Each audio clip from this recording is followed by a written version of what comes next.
Paz e graça, meus irmãos. Pode tomar assento.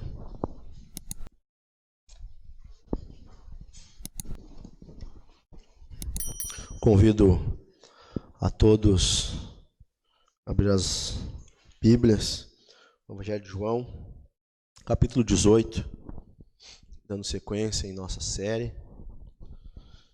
Fé em Jesus Cristo como meio de vida eterna. Capítulo 18, hoje, nesta manhã fria, gelada, mas o Senhor é nosso Deus, nosso Salvador, merece toda a nossa adoração, o nosso culto que nós dedicamos a Ele no dia do Senhor. Capítulo 18 de João, diz assim a palavra de Deus. Depois de dizer isso, Jesus saiu juntamente com seus discípulos para o outro lado do ribeiro de Cedron, onde havia um jardim, e aí entrou com eles. Judas, o traidor, também conhecia aquele lugar, porque Jesus muitas vezes havia se reunido ali com seus discípulos. Tendo, pois, Judas recebido a escolta e algum dos guardas da parte dos principais sacerdotes e fariseus, chegou a este lugar com lanternas, tochas e armas. Então Jesus, sabendo de tudo o que ia acontecer com ele, adiantou-se e perguntou-lhes: A quem vocês estão procurando? Eles responderam: A Jesus, o Nazareno. Então Jesus lhes disse: Sou eu. Ora, Judas, o traidor, também estava com eles. Quando Jesus lhes disse: Sou eu, recuaram e caíram por terra. Jesus de novo lhes perguntou: A quem vocês estão procurando? Responderam: A Jesus, o Nazareno. Então Jesus disse: Já lhes falei que sou eu. Se é a mim que vocês estão procurando, deixe que estes vão embora. Ele disse isso para se cumprir a palavra que tinha dito anteriormente: Não perdi nenhum dos que me deste. Então Simão Pedro puxou da espada que trazia e feriu o servo do sumo sacerdote, cortando-lhe a orelha direita. E o nome do servo era Malco. Mas Jesus disse a Pedro: Guarda a espada na bainha. Por acaso não beberei o cálice que o Pai me deu? Assim a escolta, o comandante e os guardas dos judeus prenderam Jesus e o amarraram. Então o levaram primeiramente a Anás, sogro de Caifás, sumo sacerdote naquele ano. Ora, Caifás era quem havia declarado aos judeus ser conveniente morrer um homem pelo povo. Simão Pedro e outro discípulo seguiam Jesus. Esse discípulo era conhecido do sumo sacerdote e por isso conseguiu entrar no pátio da casa deste com Jesus. Pedro, porém, ficou de fora, junto à porta. O outro discípulo, que era conhecido do sumo sacerdote, saiu, falou com a encarregada da porta e levou Pedro para dentro. Então a empregada encarregada da porta perguntou a Pedro: Você também não é um dos discípulos desse homem? Ele respondeu: Não, não sou. Os servos e os guardas estavam ali, tendo acendido uma fogueira por causa do frio, e se aqueciam. Pedro estava no meio deles, aquecendo-se também. Então o sumo sacerdote interrogou Jesus a respeito dos seus discípulos e da sua doutrina. Jesus lhe respondeu: Eu tenho falado francamente ao mundo, sempre ensinei, tanto nas sinagogas como no templo, onde todos os judeus se reuniam, e não disse nada em segredo. Por que o Senhor está me perguntando para mim? Pergunte aos que ouviram que lhes falei. Eles sabem muito bem o que eu disse. Quando Jesus disse isso, um dos guardas que estavam ali deu-lhe uma bufetada, dizendo: É assim que você fala com o sumo sacerdote? Jesus lhe respondeu: Se falei mal, dê testemunho do mal. Mas se falei bem, por que você está me batendo? Então Anás o enviou, amarrado, à presença de Caifás, o sumo sacerdote. Simão Pedro estava em pé, aquecendo-se. Então lhe perguntaram: Você também não é um dos discípulos dele? Ele negou e disse: Não, não sou eu. Um dos servos do sumo sacerdote, parente daquele a quem Pedro tinha decepado a orelha, perguntou: Não é verdade que eu vi você no jardim com ele? De novo Pedro negou, e no mesmo instante o galo cantou. Depois levaram Jesus da casa de Caifás para o pretório. Era cedo de manhã. Eles não entraram no pretório para não se contaminar, pois somente assim poderiam comer a Páscoa. Então Pilatos saiu para falar com eles e perguntou: que acusações vocês trazem contra este homem? Eles responderam: se este não fosse malfeitor, não o teríamos entregue ao Senhor. Então Pilatos disse: levem-no daqui e julguem-no segundo a lei de vocês. Ao que os judeus responderam: não nos é lícito matar ninguém. Isso aconteceu para se cumprisse a palavra de Jesus, significando com que tipo de morte estava para morrer. Pilatos entrou novamente no pretório, chamou Jesus e lhe perguntou: você é o rei dos judeus? Jesus respondeu: esta pergunta vem do Senhor mesmo ou foram outros que lhe falaram a meu respeito? Pilatos respondeu: por acaso sou judeu? A sua própria gente e os principais sacerdotes é que entregaram a mim. O que foi que você fez? Jesus respondeu: o meu reino não é deste mundo. Se o meu reino fosse deste mundo, os meus ministros se empenhariam por mim, para que eu não fosse entregue aos judeus, mas agora meu reino não é daqui. Pilatos perguntou: então você é rei? Jesus respondeu: o Senhor está dizendo que sou rei. Eu para isso nasci e para isso vim ao mundo, a fim de dar testemunho da verdade. Todo aquele que é da verdade ouve a minha voz. Pilatos perguntou: o que é a verdade? Depois de dizer isso, Pilatos voltou aos judeus e lhe disse: eu não acho nele crime algum, mas é costume entre vocês que eu solte alguém por ocasião da Páscoa. Vocês querem que eu lhe solte o rei dos judeus? Então todos gritaram novamente: não este, mas Barrabás. Ora, Barrabás era salteador. Só até aqui. Meus irmãos, quem já assistiu filme, ou gosta de assistir filme, principalmente de herói, sabe que sempre eles apresentam uma ideia de uma disputa entre o bem e o mal, uma disputa de poder, uma disputa de força. Lembro de um filme do Sylvester Stallone, quando eu era criança, o Falcão, que fazia queda de braço. E a ideia, o propósito da queda de braço é exatamente fazer uma competição para quem tem mais força, quem tem mais poder. E quando nós lemos esse texto de João, aparentemente de uma forma meio corrida, a gente acha que os homens, os romanos, os judeus, eles que estão com o poder, eles que estão prendendo Jesus, mas quando nós lemos, nós vemos que é exatamente ao contrário. Jesus não está fazendo uma queda de braço. Jesus não está fazendo uma disputa de poder para ver quem é mais forte. O João está nos mostrando que Jesus é o próprio Deus Todo-Poderoso que está se entregando nas mãos desses homens. Jesus fala e eles caem. Jesus é o Deus encarnado, é o Verbo que se fez carne. Ele é o Todo-Poderoso que se entregou pelos nossos pecados. Se você leu o Evangelho de João no capítulo 18 e sempre achou que os homens estavam guiando a história, conduzindo Jesus para a prisão, peço que você leia de novo com mais atenção. E peça que o Senhor lhe mostre que Deus está conduzindo a história. E é exatamente isso que nós vamos meditar nesta manhã. Nós vamos ver, e o texto começa nos dizendo, depois de dizer isto, Jesus saiu com seus discípulos. Jesus aqui, cumprindo ser ele verdadeiro sacerdote, porque a função do sacerdote era ensinar a lei, orar e apresentar o sacrifício. Jesus faz exatamente isso.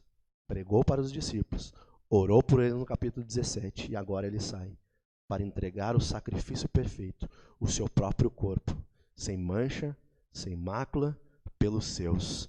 E nós vemos que havia um lugar chamado Jardim, e ele entrou com eles. O evangelista João é o único que nos traz essa palavra jardim, aonde Jesus entra com seus discípulos. É interessante que a queda da humanidade se iniciou num jardim, aonde Adão conversou com Satanás, aonde Adão desobedeceu o Pai, aonde Adão achou a morte, aonde Adão fez com que todos aqueles se perdessem. Mas nós vemos aqui o novo Adão, melhor e verdadeiro, adentrando ao jardim para batalhar com Satanás. Nós vemos aqui o novo Adão não conversa com Satanás, ele conversa com o Pai. Ele vai caminho à morte exatamente por estar obedecendo ao Pai. E nós vemos aqui que esse Adão, pela sua obediência, que agora é atribuída a nós, garante que nenhum dos seus se perca. Jesus é o Adão verdadeiro. Jesus, aquilo que o antigo Adão não conseguiu cumprir, Jesus cumpre. Jesus é obediente. Jesus faz aquilo que nós não conseguimos fazer pelas nossas próprias forças. O novo Adão, ele faz por nós.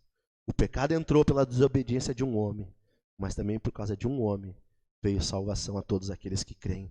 Esse jardim ele entrou e Judas traidor também conhecia aquele lugar. Nós vemos aqui que o texto está nos mostrando que Jesus não é um judeu fugitivo. Não, ele vai para um lugar exatamente aonde os seus discípulos conhecem, aonde Judas conhece. Ele já tinha ido lá muitas vezes orar com seus discípulos.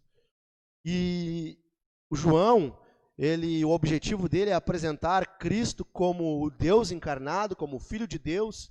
Ele não relata muitos detalhes que os outros evangelistas falam. Por exemplo, ele não fala da oração de Jesus ao ponto de suar sangue. Ele não fala do beijo da traição de Judas, mas ele quer aqui mostrar a gloriosa mão poderosa de Cristo conduzindo a história por causa de nós. E nós vemos que numa noite de Páscoa, num lugar onde todos sabiam, Judas, o traidor, vai até Jesus e dá-lhe um beijo. Beijo, sinal de amizade, aonde um servo reconhece o seu senhor, aonde é um sinal também de amor entre homem e mulher. Judas, para cometer a maior atrocidade da história, escolheu uma noite especial, noite de Páscoa, um lugar especial onde Jesus ia orar, e um sinal especial de amizade para atrair o Filho de Deus. Maior loucura Judas cometeu. E ele leva aqui os homens para prender Jesus. E o interessante é que a Bíblia fala que os homens vão com lanternas, com armas para prender Cristo. Os homens com lanternas e tochas para encontrar a luz do mundo. Com porretes e lanças para prender o príncipe da paz. Achando eles que tinham poder, que tinham força. Homens aqui, a escolta que Jesus leva, que são romanos, era uma corte composta por até 1000 homens, soldados, homens de guerra, homens que sabiam batalhar, homens que sabiam lutar, homens que sabiam guerrear, vieram prender a Jesus Cristo. Mas o texto nos mostra que Jesus, ele está se deixando prender pelo poder muito menor que o dele, por causa de nós, por causa de nossas falhas, por causa da nossa afronta. Era para nós sermos presos, mas Jesus veio exatamente para isso. E quando os homens chegam, Jesus sabendo o que lhe iria acontecer, não foi pego de surpresa. A morte de Cristo, a vida de Cristo já havia sido anunciada há muito tempo atrás. Leia depois em casa Isaías 53, Salmo 22. Você verá que Deus já havia proclamado, profetizado tudo o que havia de acontecer. Não foi prego de surpresa. Jesus não foi prego de surpresa, mas ele sabendo, ele perguntou: quem vocês estão procurando? E eles desprezam: a Jesus, o Nazareno. Sou eu. Remetendo o eu sou que João trata em todo o seu evangelho. Eu sou Deus. E quando eles ouvem isso, os homens caem por terra. Eu vi em algum lugar, eis aí, alguém que a própria violência se acovarda de vergonha. Jesus diz: eu sou. O Deus poderoso está se declarando: sou eu. Eu sou Deus. É a mim que vocês estão procurando? Deixe que estes vão. E o João nos fala no verso 9, quando ele diz isso, ele disse isso para se cumprir a palavra que tinha dito anteriormente: não perdi nenhum dos que me deste. Mas espera aí. João, quando disse isso, não estava falando de eternidade? Não estava falando da salvação, que ele não havia perdido nenhum do que o Pai lhe deu? Como aqui agora ele está dizendo isso: deixe que eles vá. Não prendam a mim. Meus irmãos, através da sua prisão, ele estava livrando os seus. Estava livrando os discípulos. O que você acha que aconteceria com os discípulos se eles fossem presos nesse momento? O que vocês acham que aconteceria com eles sendo acusado, sendo bufeteado como Jesus foi, sendo interrogado pelos judeus, pelos romanos? Como você acha que eles reagiriam com a fé fraca que eles tinham? Que nós vamos ver mais para frente que o próprio Pedro, aquele que disse: não, Senhor, podem todos te negar, mas eu não te negarei. Eu vou contigo até o fim. Mas nós vemos que Pedro nega Jesus. Jesus está, através da sua prisão, guardando os seus. Se Jesus não for preso, os seus não serão guardados. Meus irmãos, Jesus está nos guardando. Jesus está nos protegendo. Jesus está deixando claro que Ele está se deixando se prender. Jesus não é um mártir, mas Ele é um sacrifício gratuito, um sacrifício voluntário, entregue por nós. Os homens não têm poder, é Jesus que se entrega. O texto nos deixa claro que Ele está fazendo isso para garantir que nenhum dos seus se perca. Jesus nos guarda. Você acha que Jesus não está guardando você? Você acha que Jesus naquele dia, vindo, se entregando, sendo preso, tinha todo o poder, tendo tudo nas suas mãos, controlando a história? Tu acha que Ele não tem o controle da tua história? Dos teus problemas? Das tuas lutas? Tu acha mesmo que Ele perdeu o controle das nossas vidas? Tu acha que Ele não perdeu o controle da igreja? Os homens não governam. É o próprio Cristo assentado no alto e sublime trono que governa todas as coisas. Então aqui o texto nos mostra que Pedro puxa uma espada, corta a orelha de Malco. Ou duas ou uma aqui, ou Pedro ele é muito bom na espada e quis exatamente cortar a orelha de Malco e cortou o que ele quis, ou ele é muito ruim mesmo. Tentou cortar o pescoço ali e pegou na orelha. É uma ou outra. Pedro aqui, afoito, querendo dar uma forcinha para Jesus, usando de violência. Mas Jesus responde, não, Pedro, está errado. Guarda a espada na bainha. Por acaso não beberei o cálice que o Pai me deu? O cálice que nós merecíamos. O cálice da ira de Deus. Somente Jesus poderia tomar. Pedro tentou, mas não podia. Jesus conquista a salvação pela força do seu próprio braço. Ele não tem auxiliar. É Ele que faz. Ele veio exatamente para isso, para beber o cálice do Pai. O cálice da ira que nós merecíamos por causa do nosso pecado. Jesus veio e enfrentou tudo o que enfrentou. E quando nós lemos esse texto, é um texto que nos dá vários sentimentos, vários pensamentos. Sabe quando você olha um filme que às vezes você ri, às vezes você chora? Te dá vários sentimentos aqui, claro, é algo muito mais sério, mas você está lendo e de repente você está lendo e está vendo que Jesus está sendo amarrado, está vendo que Jesus está tomando uma bofetada no rosto. O teu Salvador, o Filho de Deus, o amado da nossa alma, está apanhando. Isso nos traz ira, isso nos deixa furioso, mas ao mesmo tempo nos traz prazer e deleite, porque nós estamos vendo que tudo isso é necessário, e tudo isso Jesus fez em prol da sua igreja, se entregou por causa do seu povo.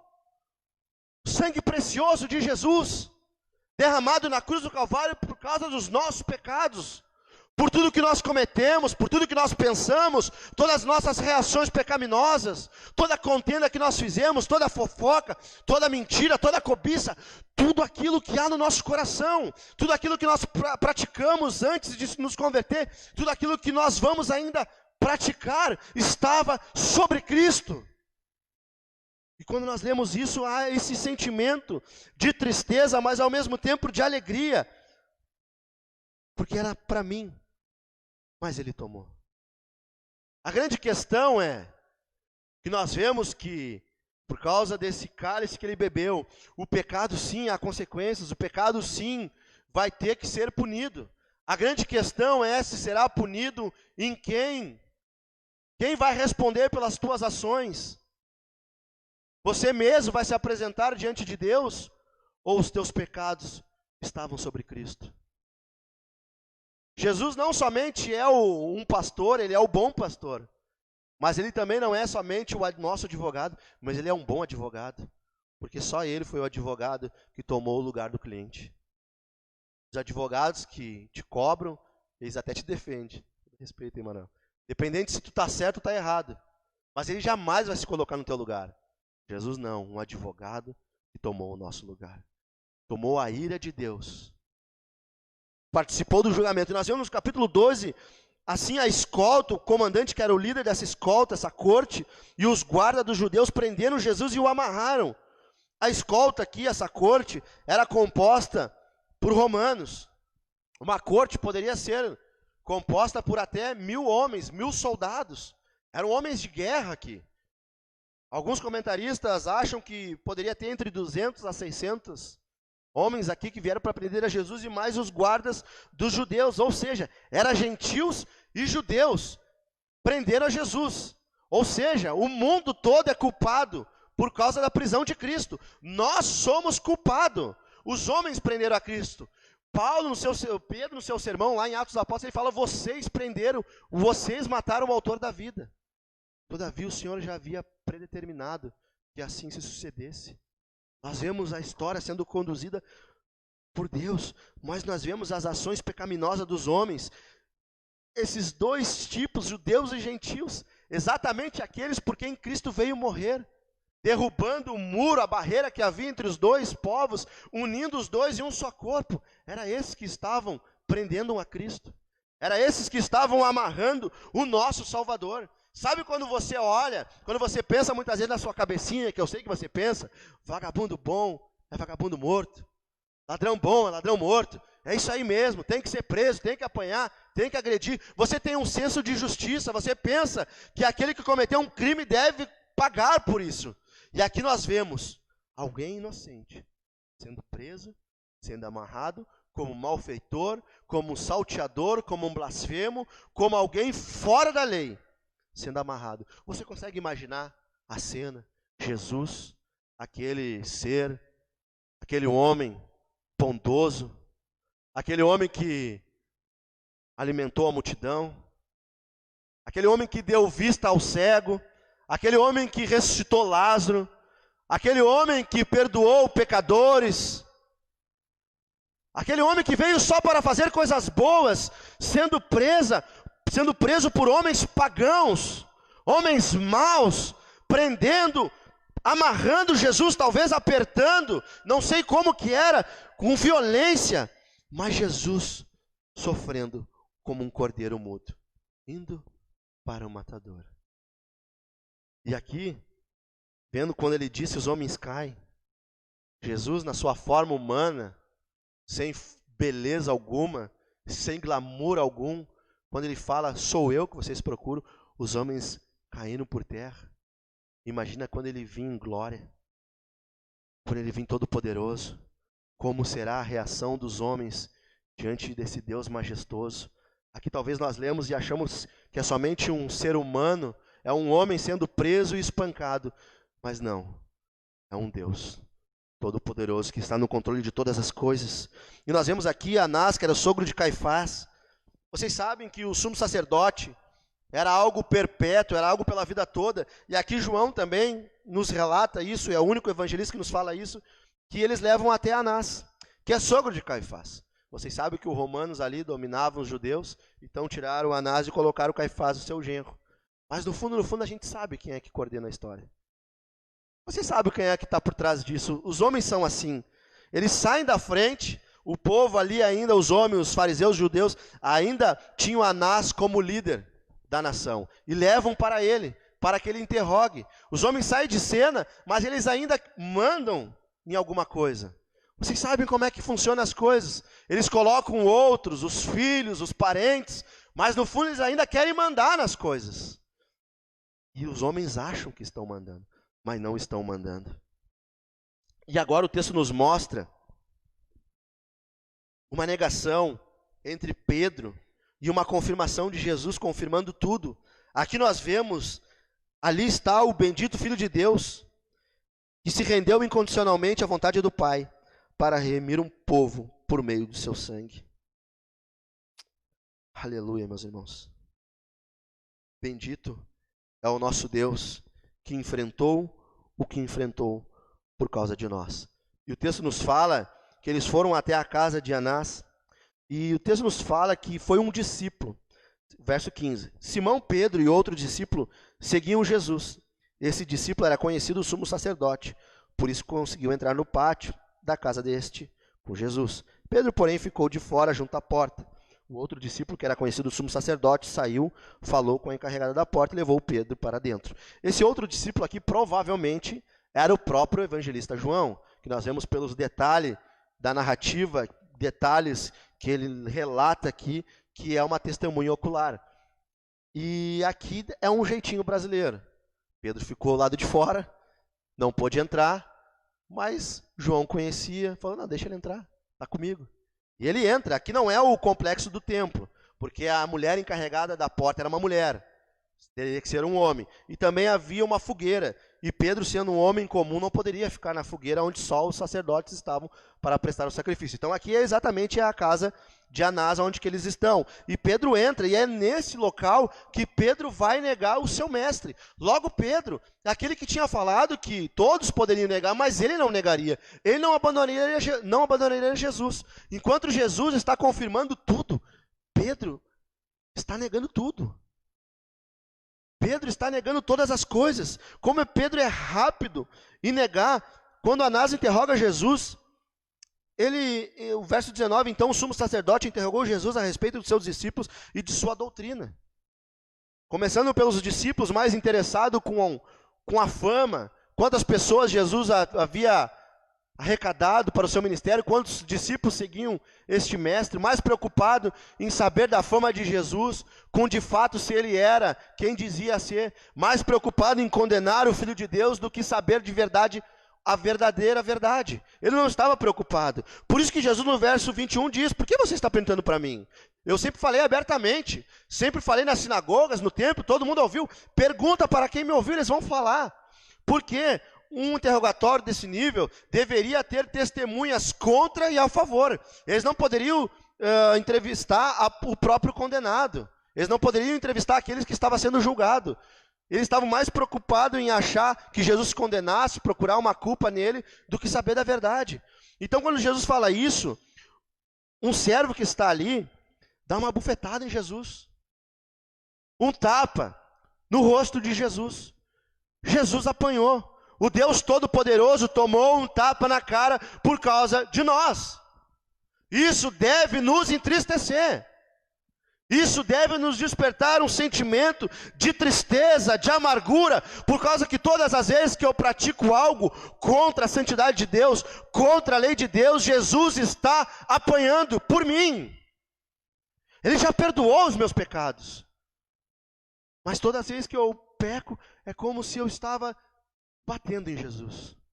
Como se eu estivesse pisoteando o sangue de Cristo. Por isso que um pecado é um acidente na vida do cristão. Nós não podemos ter prazer naquilo que Jesus sofreu e apanhou e morreu por causa dessas coisas.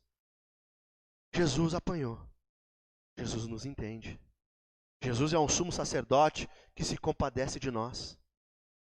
Imagina, ele estava na glória com o Pai, o Filho e o Espírito Santo em toda a eternidade, mas ele abriu mão, se fez homem, se fez servo, semelhante a nós, foi tentado em todas as coisas, todavia sem pecado. Cristo não tem pecado, mas ele passou pelo que nós passamos. Por isso que ele te compreende, por isso que ele te entende. Ele apanhou, ele sabe o que é apanhar. Se tem uma mulher aqui que já apanhou de algum homem, saiba que Jesus sabe o que você passa. Se você já foi caluniado, se você já foi espancado fisicamente ou verbalmente, Jesus compreende, Jesus sabe, não é um ser que está lá em cima, que está longe, que não compreende, que não sabe o que nós passamos, mas é um Deus que sabe exatamente o que nós passamos. Eu não sei o que você passa, você não sabe o que eu passo, mas glórias ao Senhor, que Ele sabe o que cada um de nós passa. Ele conhece todas as coisas. Ele é o Deus onisciente, onipresente, o Deus Todo-Poderoso. E nós vemos aqui Pedro negando a Jesus. Aqui Pedro relatado como o personagem do Salmo 1, que anda, que se assenta, que se adetém na roda dos escarnecedores, ali junto com os homens, se aquecendo, no meio deles. E a serva, essa mulher da porta, não era um guerreiro, não era um soldado, não era alguém com uma espada ameaçando Pedro. Não, era simplesmente uma mulher, uma serva. E pergunta para ele, só uma pergunta, uma curiosidade simples. Não é um deles. Não sou eu. Pedro antes, outrora, todo corajoso, todo pomposo, não negarei. Não, vou continuar. E agora ele foi tão rápido, tão veloz em negar o mestre. Nós somos assim. Nós estamos ali, estamos aqui, quando vai ver, de repente, não sou eu. É tão rápido que nós fazemos isso. Talvez você nunca negou verbalmente desta forma, dizendo, não sou mestre dele, não tem nada a ver com ele. Mas você já fez, eu já fiz, por ações. Nós já negamos o mestre por ações. Só que aqui, quando nós lemos, nós não devemos julgar a Pedro. Pedro, porque Pedro, se fosse eu ia fazer diferente. Não, meus irmãos, nós faríamos e nós fazemos, porque o cálice era de Cristo, a cruz era de Cristo. Pedro não poderia acompanhar o mestre.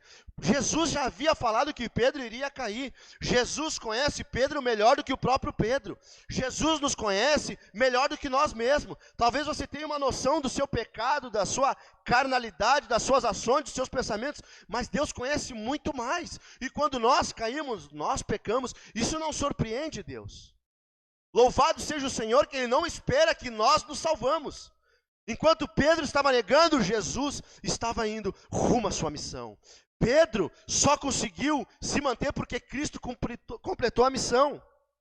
João Calvino falando acerca desse texto, que não fica muito claro aqui, mas se vocês lerem os outros evangelhos, vocês vão ver que o galo já havia cantado. O galo cantou 2 vezes, depois Pedro nega Jesus a terceira vez, e Lucas capítulo 22, verso 61, diz que quando ele nega, o galo canta, e o texto diz que o Senhor Jesus, fixando os olhos nele, ele se lembrou das palavras de Jesus e se arrependeu amargamente. João Calvino vai dizer que o galo já havia cantado, que os homens nos seus pecados podem ouvir vozes e barulhos, mas se o Senhor Jesus não fixar os olhos neles, eles jamais irão se arrepender.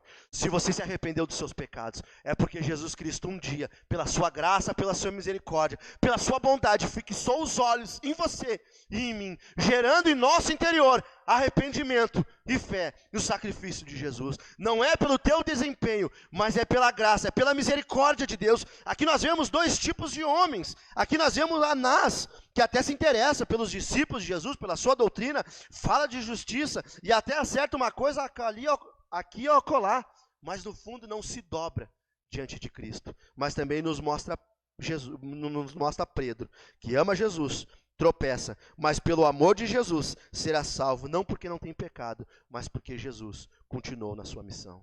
Jesus se entregando garantiu com que Pedro fosse salvo, garantiu com que Pedro se arrependesse.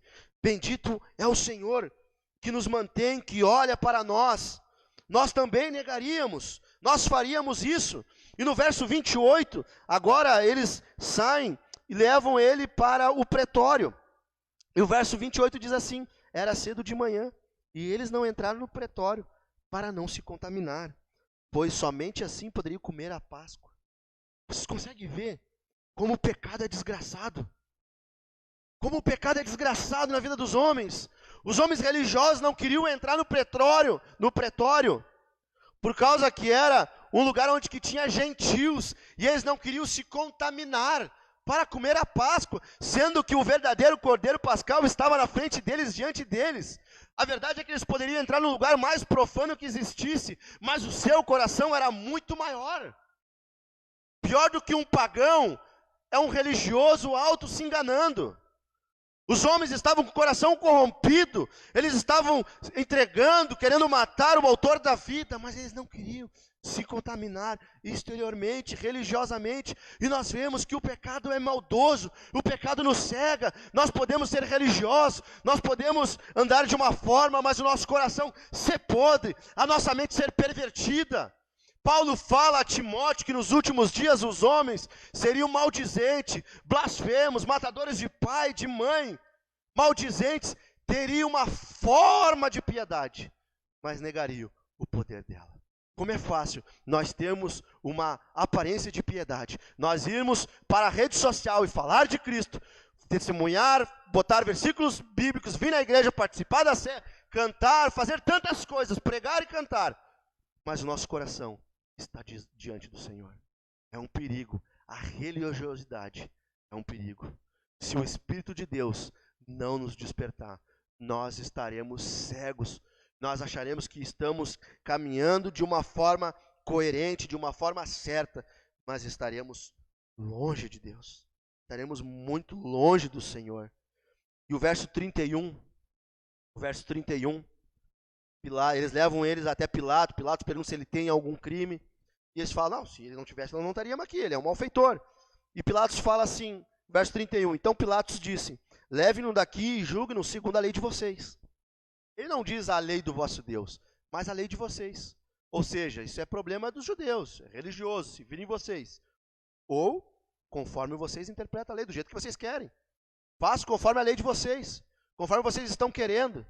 E como os homens religiosos são assim, são rápidos, são velozes, nós somos ligeiros em aplicar a lei para os outros, em interpretar para os outros. Mas quando trata de nós, é a nossa lei, é a nossa forma. Uma coisa é você ter a lei, outra coisa é você interpretá-la.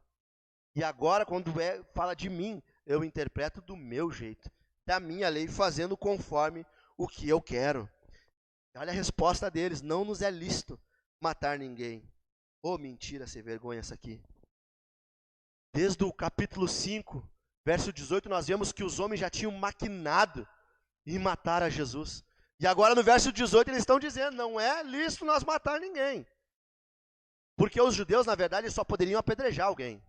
A lei falava isso, mas a crucificação deveria vir dos romanos. Eles levam até ele e insistem, não, dá o teu jeito aí, é contigo o negócio, mata ele para nós aí. E o verso 32 diz assim, isso aconteceu. Quando eles responderam isso, o verso 32 diz assim, isso aconteceu para se cumprir a palavra de Jesus, significando com que tipo de morte estava para morrer. Jesus já havia falado no capítulo 3, no capítulo 12, que ele seria levantado, que ele seria pendurado no madeiro. Ou seja, o verso 32 nos mostra mais uma vez que o Deus Jesus, o Deus homem, está no controle. Os homens acham que estão fazendo um favor, acham que estão prestando um serviço para Deus, crucificando um blasfemo, um homem que se diz Deus, mas na verdade Deus está guiando a história. Deus está conduzindo todas as coisas. Deus está mostrando, conduzindo, nada foge dos planos de Deus. E Pilatos continua interrogando Jesus, vendo que não tem crime nenhum, e pergunta para ele, tu é rei dos judeus? Ou seja, tu é o meu rei? Está dizendo que tu é meu rei? Porque se tu é meu rei, então tu é contra César. Mas se não, então problema religioso, problema dos judeus. E Jesus diz, o meu reino não é deste mundo. Se o meu reino fosse deste mundo, os meus ministros se empenhariam por mim, para que eu não fosse entregue aos judeus, mas agora meu reino não é daqui. Interessante, né? Que Jesus não responde exatamente o que Pilatos pergunta. Se vocês lerem no Evangelho, Jesus nunca responde o que perguntam para ele, de uma forma que eles querem ouvir. Jesus responde o que ele quer responder. Jesus responde o que é verdadeiro responder, o que é necessário responder. Os homens vêm com alguma pegadinha para cima de Jesus, mas Jesus não ouve somente a voz falada, o verbo falado, mas ele conhece o coração. Jesus responde o que deve ser respondido. Jesus não tem responsabilidade e compromisso de responder o que nós queremos ouvir. Jesus fala aquilo que é necessário falar. Ele veio para testificar a verdade. Quando Pilatos, no verso 37, diz, então você é rei. Ele fala, o Senhor está dizendo que sou rei. Eu para isso nasci, para isso vim ao mundo, a fim de dar testemunho da verdade. Todo aquele que é da verdade ouve a minha voz. Jesus que verdade é essa? Ele veio testificar a verdade. E a verdade aqui é muito mais que uma verdade de intelecto, é a própria revelação de Deus. Jesus veio para revelar a Santíssima Trindade, ele veio para revelar Deus, ele é o verdadeiro, ele é a verdade, aquela verdade que nos confronta, aquela verdade que aponta os nossos erros, que aponta os nossos pecados, aquela verdade que anuncia o perdão, aquela verdade que incomoda os homens, aquela verdade que incomodou esses homens ao ponto de matarem a Jesus. Como você ouve a verdade? Qual é a reação que você tem acerca da verdade de Cristo? Ou você só quer um pouco da verdade? Ou você só quer a metade da verdade e a outra metade você não quer? Ou é toda a verdade ou não é verdade? Não existe meia verdade. Ele é a própria verdade encarnado. Ele é tudo aquilo que o Antigo Testamento havia prometido. Ele revelou agora, ele é o verdadeiro Adão, que passou no teste do jardim, obedecendo ao Pai. E a sua obediência agora é atribuída a nós, garantindo que nenhum dos seus se percam. Ele é o verdadeiro templo, que agora nós temos acesso a Deus. Ele é o verdadeiro sacerdote, que intercede pelos seus. Ele é o verdadeiro pão da vida, que desceu dos céus para nos alimentar. Ele é a verdadeira luz, luz que nos ilumina, onde nós estávamos nas trevas. Ele é o verdadeiro Rei que reina em nossas vidas. Ele é o verdadeiro Deus, é o Deus de verdade, Ele é o caminho, a verdade e a vida. Ninguém vai ao Pai se não for por meio de Jesus Cristo. Se você não ouve essa verdade, talvez você não pertença a Jesus Cristo. Se você não compreende a verdade, se a verdade não entra no seu coração, talvez é porque você não é da verdade. E que tristeza que loucura é os homens negarem a verdade. Pilatos, quando perguntou o que é a verdade, e o texto nos diz que ele vira as costas. Ele perguntou o que é a verdade. Vira as costas. Perdeu a maior oportunidade da sua vida, de ouvir a verdade, de ouvir as boas novas, de ouvir o perdão, de ouvir o que era verdade. E ele vai para os homens e pergunta. Depois de dizer isso, Pilatos voltou aos judeus e ele disse: eu não acho nele crime algum, mas é costume entre vocês que eu solte alguém por ocasião da Páscoa.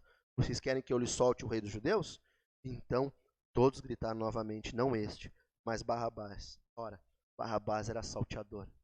Eles estavam com a própria verdade diante deles, mas eles preferiram Barrabás.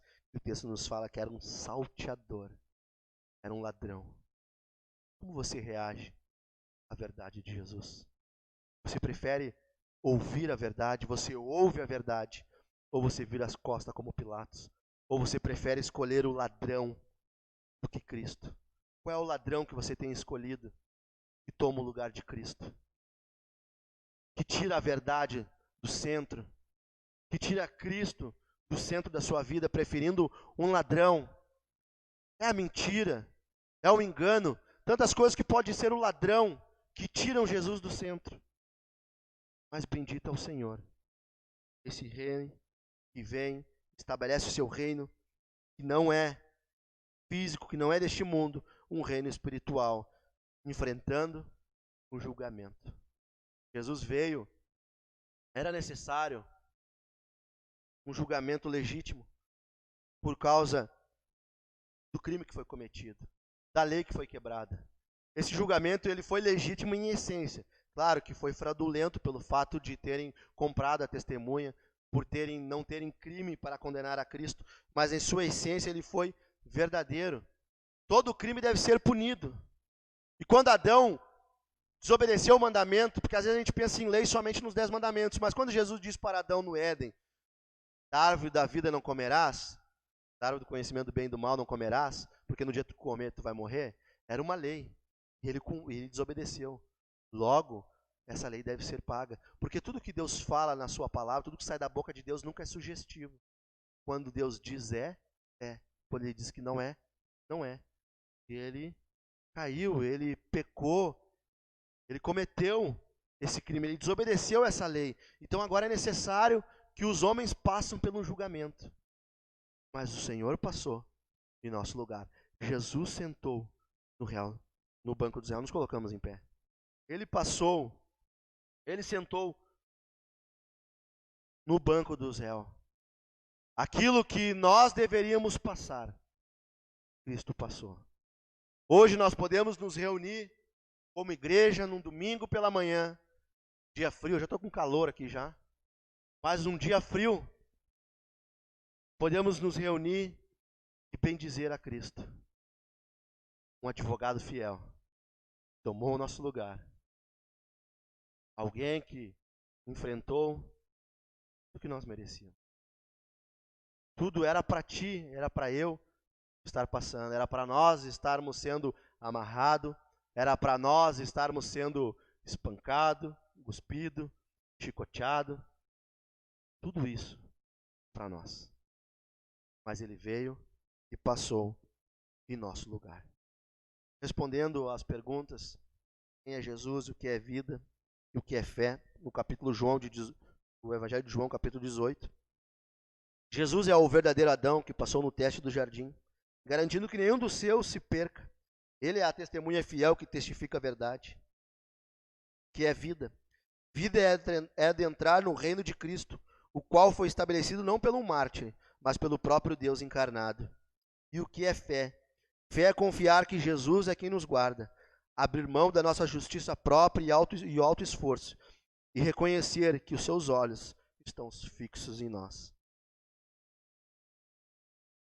Bendito é o Senhor. E nesta manhã, nesse momento, nós vamos orar ao Senhor. Muito obrigado pelo Senhor. Não sei se você levantou hoje pela manhã e já agradeceu pelo fôlego de vida, se já agradeceu pela família, pela saúde. Talvez um friozão quando tu levantou de manhã. Talvez não, com certeza estava. Mas tu agradeceu porque você pôde levantar da cama e porque Ele está nos guardando. Você pode ir para casa agora, crendo que o Filho de Deus sofreu o que sofreu por causa de nós. O que nos basta é nos arrependermos, confiar somente em Jesus Cristo. Oramos a Deus. Bondoso Deus e eterno, graças damos a Ti, Senhor.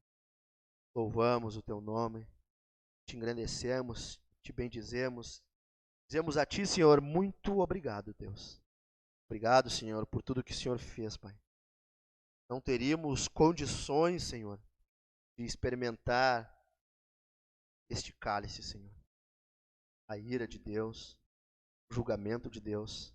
Mas Tu nos amou e o Senhor mesmo veio até nós. O Senhor mesmo sofreu o nosso castigo, enfrentou o julgamento. O Senhor mesmo, Pai, tomou os nossos pecados e levou sobre Ti. Se fez maldito em nosso lugar. E jamais vamos poder compensar isso. Jamais nós vamos fazer algo parecido para recompensar. O que nos resta, Senhor, é nos rendermos a Ti. O que nos resta, Senhor, é dizermos obrigado, Senhor. Peço, Senhor, a Ti, a Tua bênção, Senhor, na vida dos meus irmãos. Se há alguém aqui, Senhor, que não compreende essas verdades, que não consegue ver, Senhor, o prazer, a doçura, o perdão, a alegria, não ver os méritos que o Senhor conquistou para nós, Pai. Peço a Ti, Senhor, tenha misericórdia, Senhor. Abra corações, Senhor. Arranca corações de pedra e dê coração de carne, Senhor. Transforme o nosso ser, abra, Senhor, os nossos ouvidos, nosso coração, nosso intelecto, Pai. Nós possamos ter uma vida agradecida a Ti, Senhor, por mais que venhamos a cair como Pedro, mas reconhecendo que o Senhor gera o arrependimento em nós. Que o Senhor tem os olhos fixados sobre as nossas vidas. Que nós possamos sair daqui, Senhor, melhores, Pai, mais parecidos com Jesus, sendo humildes, sendo Teus servos, louvando o Teu grande nome, servindo e vivendo para a glória do Teu nome. Senhor, nós também oramos por este momento agora, que nós vamos participar da ceia. Responderemos ao Evangelho participando da Santa Comunhão, e também neste momento nós vamos ofertar e dizimar para a Tua casa. Peço a Ti a Tua bênção, peço a Ti que guarde, Senhor, o emprego dos Teus filhos, que o Senhor guarde, Senhor, a saúde, para que possamos ter condições, trabalho, para trabalhar, tire do nosso coração toda a avareza, todo o orgulho, e que nós possamos cada vez mais, Pai, ofertar, dizimar na Tua casa, Senhor, para que o Teu reino avance, para que os necessitados sejam supridos, para a glória do Teu santo nome. Te pedimos que assim seja, em nome de Jesus. Amém.